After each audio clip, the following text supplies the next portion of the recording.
मानसिक पराधीनता।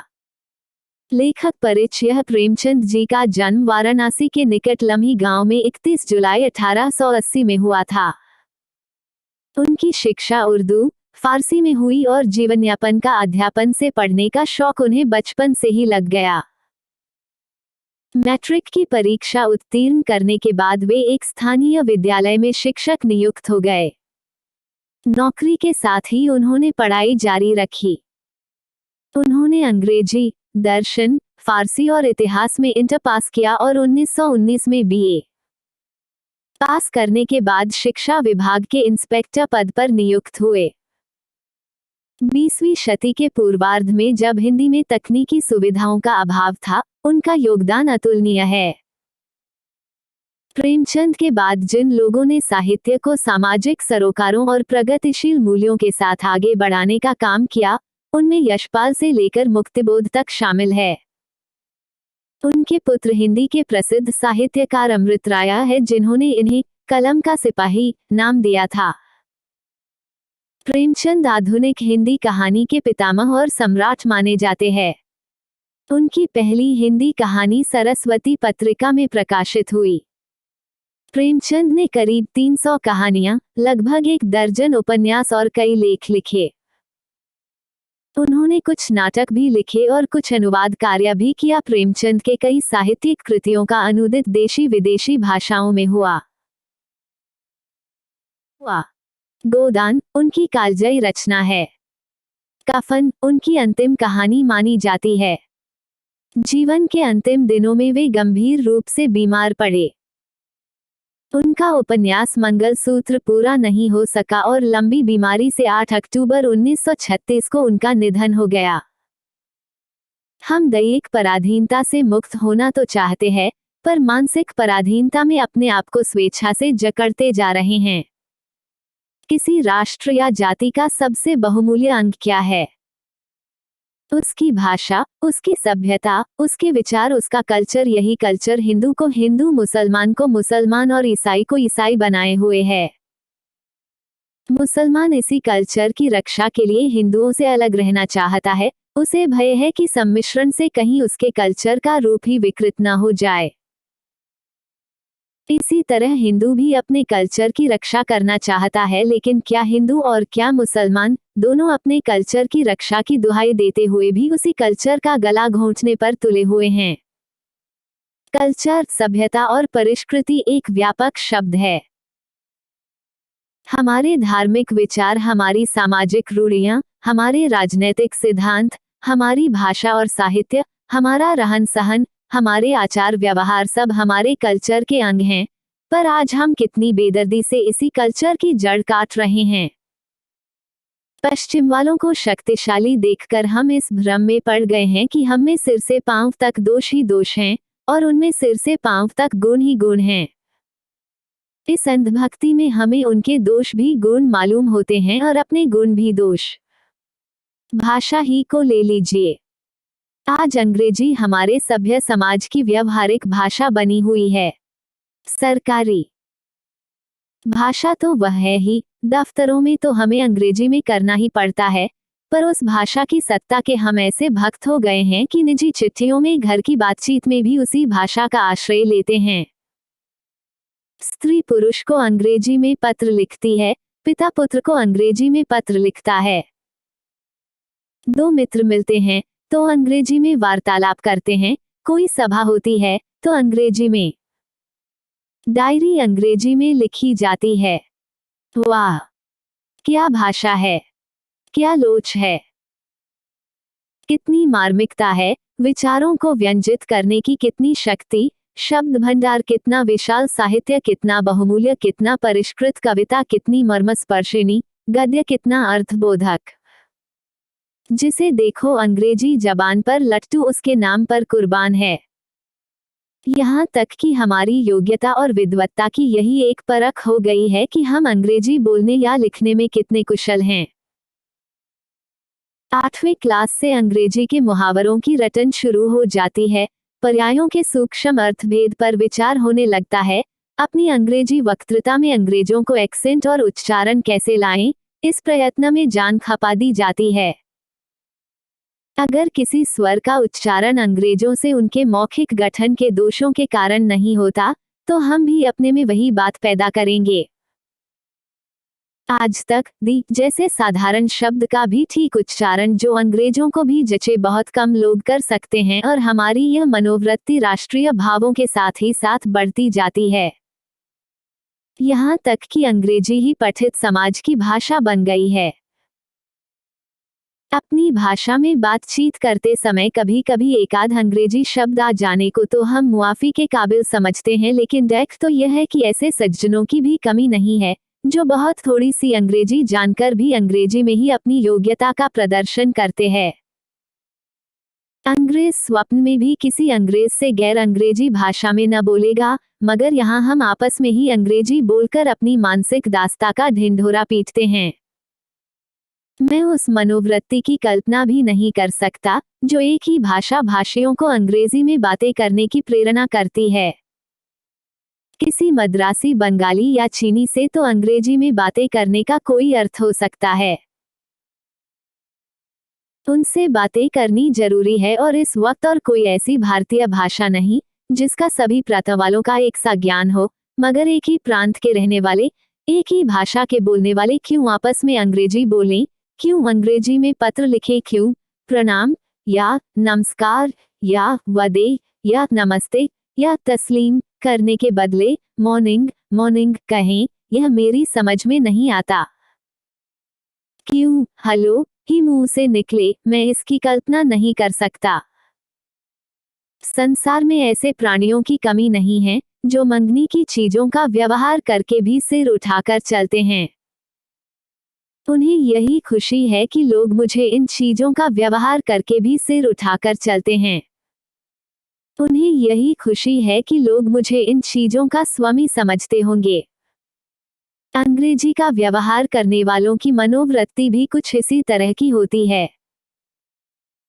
या तो उनका अभिप्राय यह होता है कि देखें हम दोनों में कौन अच्छी अंग्रेजी बोलता है, या यह कि देखो हम जितनी सफाई से अंग्रेजी बोलते हैं तुम में वह सफाई नहीं है, और इसका परिणाम यह होता है कि अच्छी अंग्रेजी लिखनी और बोलनी तो आ जाती है पर अपनी भाषा भूल जाती है, यह और तुच्छ समझकर भुला दी जाती है।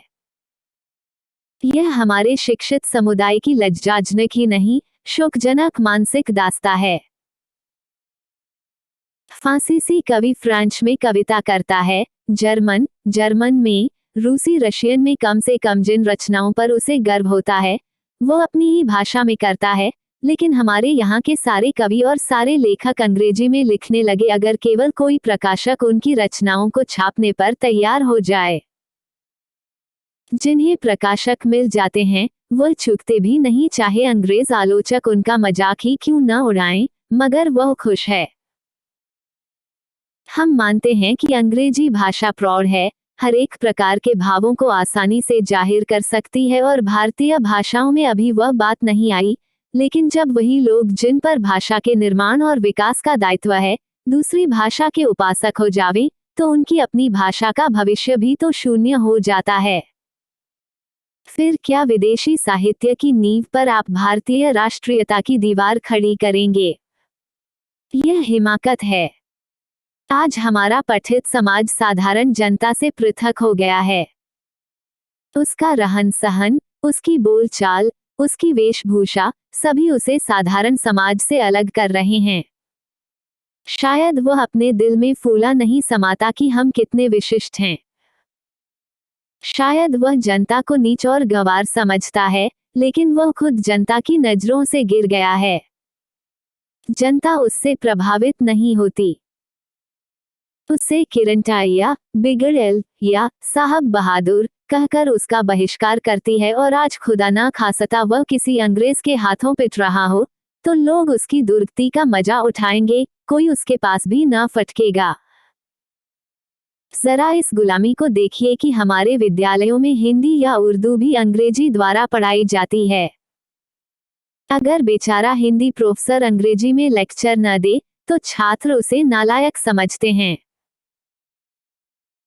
आदमी के मुख में कलंक लग जाए तो वह शर्माता है, उस कलंक को छिपाता है, कम से कम उस पर गर्व नहीं करता, पर हम अपनी दास्ता के कलंक को दिखाते फिरते हैं, उसकी नुमाइश करते हैं, उस पर अभिमान करते हैं, मानो वह नेकनामी का तमगा हो या हमारी कीर्ति की ध्वजा वाहरी भारतीय दास्ता तेरी बलिहारी है। भाषा को छोड़िए, वेशभूषा पर आइए। आप उन साहब बहादुर को देख रहे हैं जो हैट कैट लगाए गुरूर से इधर उधर देखते चले जा रहे हैं। यह हमारे हिंदुस्तानी यूरोपियन हैं। रास्ते से हट जाओ, साहब बहादुर आते हैं। साहब को सलाम करो, आप पूरे साहब बहादुर हैं। मुझे तो आप सिर से पांव तक गुलाम नजर आते हैं, जो अपनी गुलामी का उसी बेशर्मी से प्रदर्शन कर रहे हैं जैसे कोई वेश्या अपने हाव भाव का आप में आत्मबल अवश्य है, बड़े ऊंचे दर्जे का आत्मगौरव। आप लोकमत को ठुकरा देते हैं, किसी के नाक भान सिकोड़ने की परवाह नहीं करते। जो अपने स्वार्थ के लिए उपयोगी या अपनी मनोतुष्टि के लिए वांछनीय समझते हैं, वह अबाध्य रूप से करते हैं। क्यों लोकमत का आदर करें? लोकमत के गुलाम नहीं, लेकिन उसी आत्मगौरव के पुतले से कहिए कि जरा शाम को बिना फिल्टर कैप लगाए किसी अंग्रेजी क्लब में चला जाए तो उसके हाथ पांव फूल जाएंगे, खून ठंडा हो जाएगा, चेहरा फक हो जाएगा। क्यों?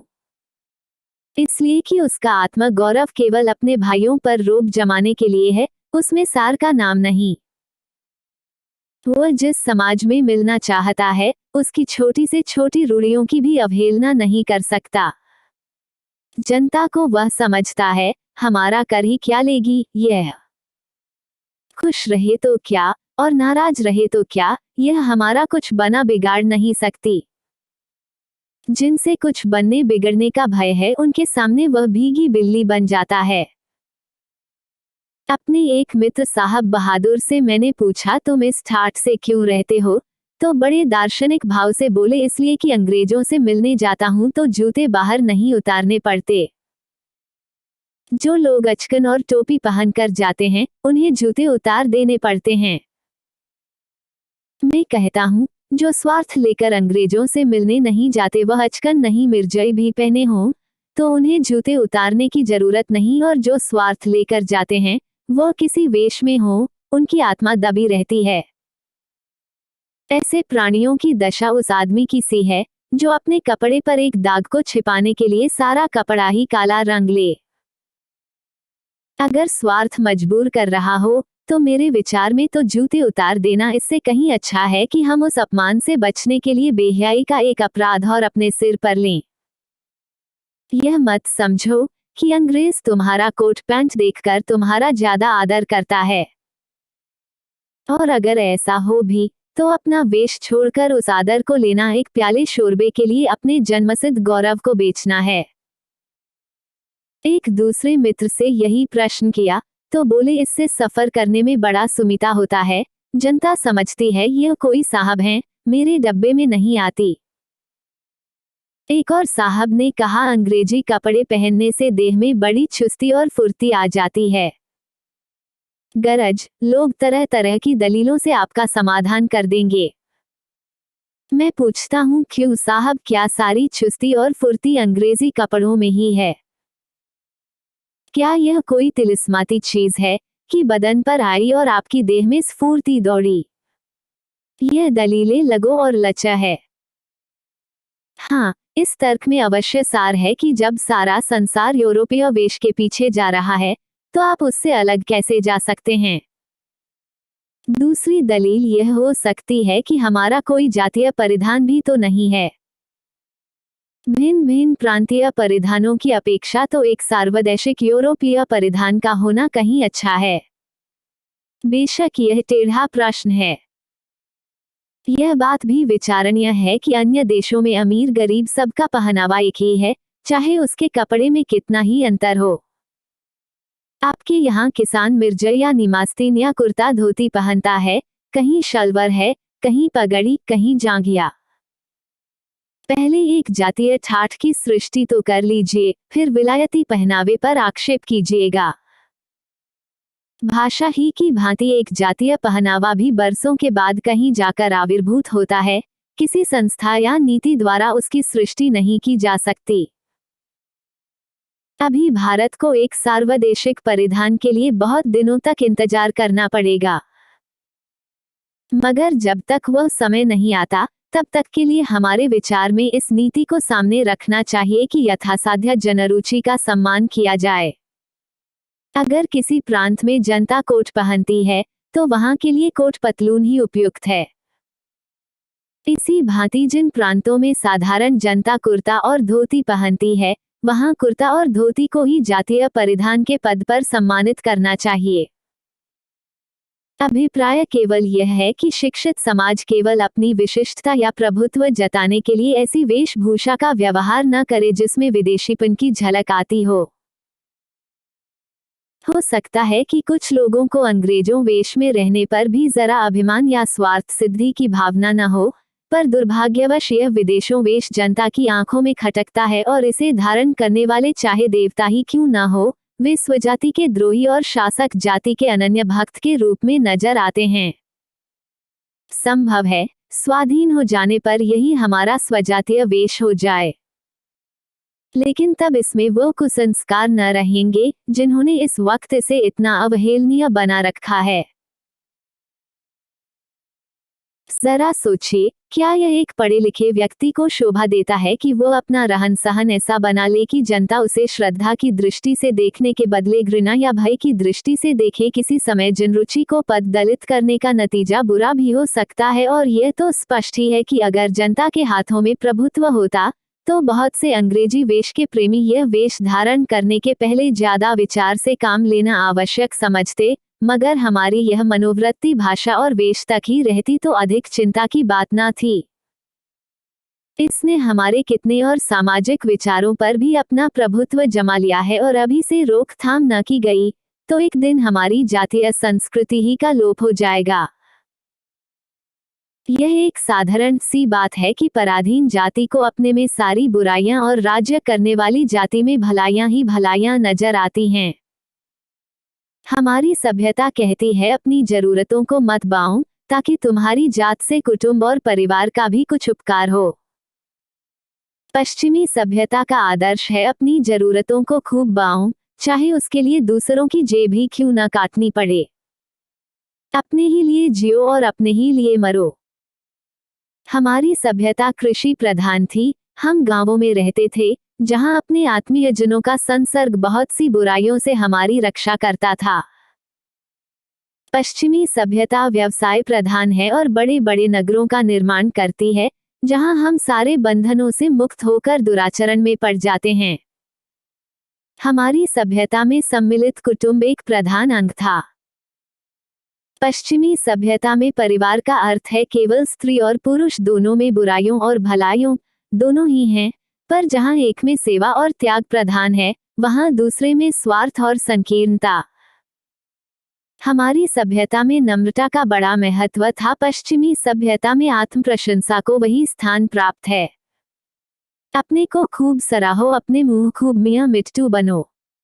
हमारी सभ्यता में धन का स्थान गौण था, विद्या और आचरण से आदर मिलता था। पश्चिमी सभ्यता में धन नहीं मुख्य वस्तु है। हम भी धन कमाते थे, पर दया के साथ पश्चिम भी धन कमाता है, पर दया का नाम नहीं। हमारी सभ्यता का आधार धर्म था, पश्चिमी सभ्यता का आधार संघर्ष है। लेकिन यहाँ हम अपने सद्गुणों की प्रशंसा नहीं करने बैठे हैं। हमारे कहने का तात्पर्य केवल यह है कि हमें हर एक पश्चिमी चीज के पीछे आंखें बंद करके चलने की जो प्रवृत्ति हो रही है, वह केवल हमारी मानसिक पराजय के कारण हमारी सभ्यता में भी रोग थे, मगर उसकी दवा यूरोपीय सभ्यता की अंधभक्ति नहीं है। उसकी दवा हमें अपनी ही संस्कृति में खोजनी थी। यूरोपीय सभ्यता की नकल करके हमें अपने यहाँ भी उन्हीं दवाओं का व्यवहार करना पड़ेगा जो यूरोप कर रहा है। यूरोप पथभ्रष्ट है, उसे अपने लक्ष्य का ज्ञान नहीं, और आज यूरोप के विचारवान लोग कह रहे हैं कि यह संस्कृति अब विध्वंस के गर्त में जाने वाली है। क्या हम भी उन्हीं बुराइयों की नकल करके अपनी संस्कृति को भी विध्वंस के गर्त में धकेलने की तैयारी करें? यह समझ लीजिए कि यह राजनीतिक परिस्थिति नहीं रहेगी, पर इस परिस्थिति में हमने अपने अस्तित्व को खो दिया, अपने धर्म की सत्ता खो दी, अपनी संस्कृति को खो बैठे, तो हमारा अंत हो जाएगा।